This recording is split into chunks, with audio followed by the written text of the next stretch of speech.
Hey everybody, this is Mark Bozon. I'm here to give you guys the video review for Knight's Journey of Dreams for Nintendo Wii.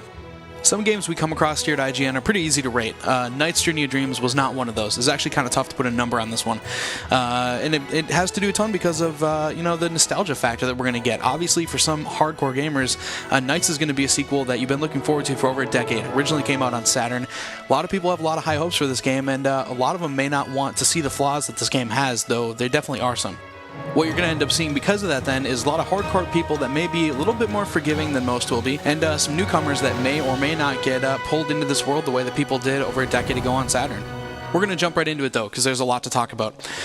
For starters, Knight's opens up the world a little bit more. It's more adventure-focused this time around. They kind of stray away from the traditional Knight's gameplay, if you will. A lot of it was about analog control, flying through these kind of 2D worlds, which obviously you're going to see again. But it definitely opens the story up a little more. Some people may like it, some people may not. We happen to be on the side that doesn't quite enjoy it as much. The story follows Will and Helen. They're basically two kids that are each struggling with inner demons that are a lot alike. Will's dealing with a dad who seems to be away all the time. He used to hang out a bunch, and now he's, flying and doing trips, apparently. And on Helen's side, she kind of turned her back on her mom, which you can see in this opening CG clip here. And they're both kind of dealing with this, and their worries and all the stress of the day actually goes into the Knight's world, Nightopia, and takes the form of nightmares, which they're going to have to battle quite literally here in the game.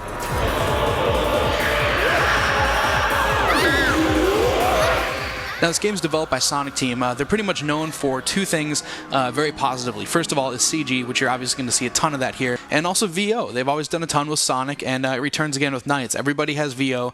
The entire game is voice acted, and it does give a pretty good cinematic feel to the entire game, despite some pacing issues, which we'll go into. They aim to take Idia from visitors so they can destroy Nightopia. All around, though, the presentation is actually pretty decent. Where the problem comes in is when you get into the specific gameplay elements. For starters, you're going to want to toss away any Wii Remote Motion or IR. There is IR in the game. Motion isn't supported, but the IR actually is not so hot as you can see here. You're instead going to want to use either Classic Controller or Nunchuck and Wii Remote or GameCube Controller. Those work a little bit better, but it is still a little rough. You don't get that kind of fluidity that you got in flying with the original Saturn game. And that's going to actually be a huge amount of our complaints come from just rough gameplay and something that overall lacks a ton of polish throughout. On top of that, you've also got all these alternate modes of play. There are things like Rocket Knights, which you can see here. He's boosting around in this roller coaster level.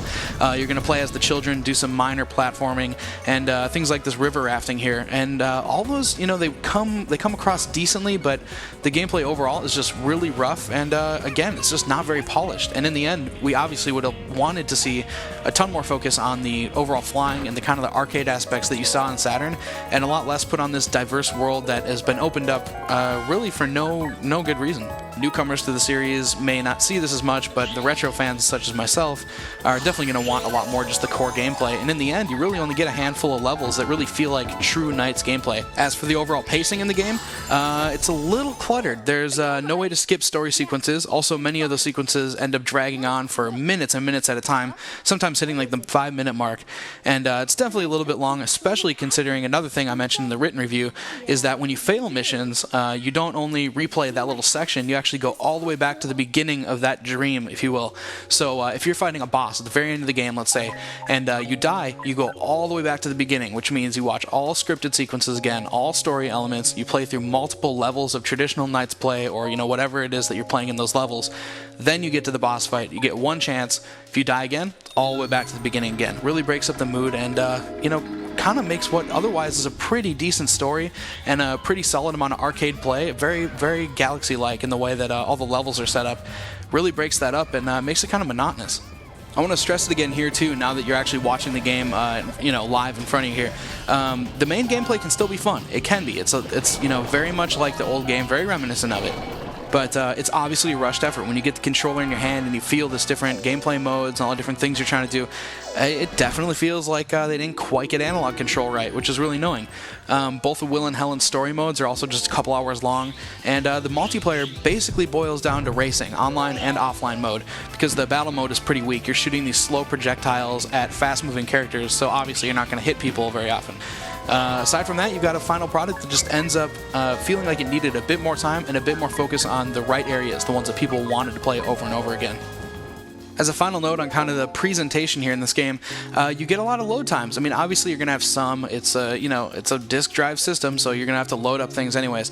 But when you retry, when you go back and do sections over and over again, if you die, things like that, you get these loads all the time. Also, what you're going to notice here, when the screen goes black, this is actually a load time before the main final levels, the final chunk of the game here. The music is playing in the background, but you've got nothing else that happens here, and it doesn't say loading, it doesn't show an animation like it normally does. And it honestly feels like the game is either broken or just stuttering up for some reason, and that's a really weird one. Really breaks up the flow a bit. Obviously, the entire game, though, isn't bad. I mean, that's, there are high points to this game. There are reasons that hardcore gamers, retro gamers that love the original game are going to want to pick this one up again. And those actually come through great, which is why, again, just like Sonic, we want to see a sequel to NiGHTS. First of all, the boss battles are great. We're going to show you a couple clips here. Not going to spoil anything, but they're really cool. A ton of great ideas. The game also uses a great mix of control modes. You can play with IR if you want to try it. It's very broken, but at least you can use Class Controller, GameCube Controller, and the default Nunchuck and Wii Remote. There is online and local play, so if you want to play racing, you can do it locally or online, and some neat ideas to the whole My Dream world. Also, as a final note, the music is extremely beautiful. The VO is kind of annoying at times. Some of the kids don't really come across very well, and there's some normalizing issues, but the music is beautiful. Orchestrated music, really, really wonderful to listen to. There are a few really strange tracks in there, but overall, pretty strong. So in the end, what you basically have is a NiGHTS game that falls exactly into our mid-6 category, which is what we rated it. It's a passable game. It's got some pretty sizable flaws, but for fans of, the series, people that like NiGHTS, you're still going to find a way to enjoy it as long as you're pretty forgiving on some of those faults that the game does have. Would we really consider this one a successful rebirth of the franchise in our eyes? Not quite. It's kind of like Sonic and the Secret Rings, where it's a good first step, and hopefully if they stick with it, if they make another NiGHTS game, they'll focus on the things that really matter to the retro gamers, and will actually pull in new gamers with just straight up arcade, entertaining gameplay. And as long as you get the fluidity of flight, kind of work out the little weird, wonky issues that are in this game, you could have a pretty solid, rebirth of the franchise. So hopefully they'll stick with it and really focus on what made NiGHTS originally awesome and put it back into a sequel for this game. For the full written review, check out IGN.com.